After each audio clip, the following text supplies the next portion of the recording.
ना चुमा चाटी करो हनी गे। ऐसे क्यों करती हो करे जा, तू तो हमारा से दूरे दूरे रहो हनी गे।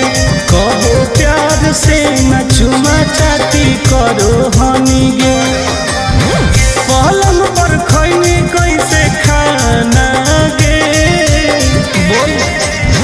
रात भर साथ में सुतल कोई पहुना, करना ही पहले आई माना रे।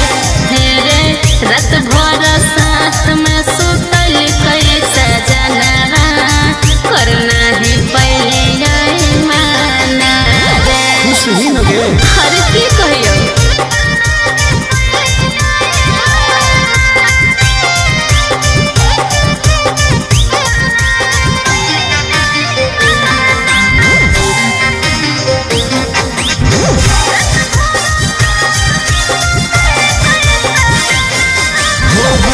कि ना दुख मिलो हम कितना सुख।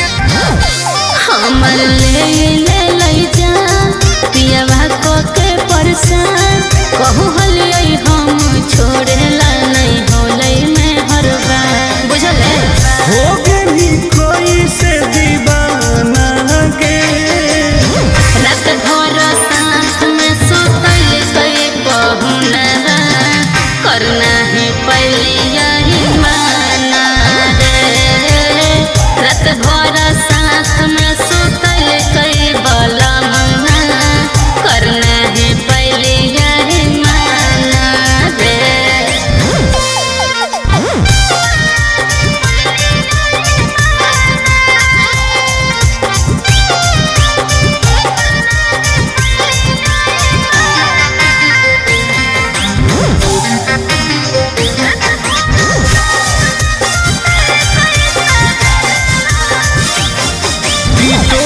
झूठे ढोल सही बतिया छौरी बोल।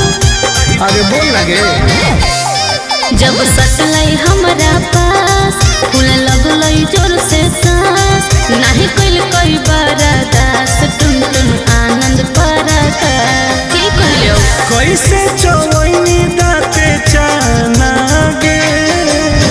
रात भर साथ में सुतल कोई पहुना, करना है पहली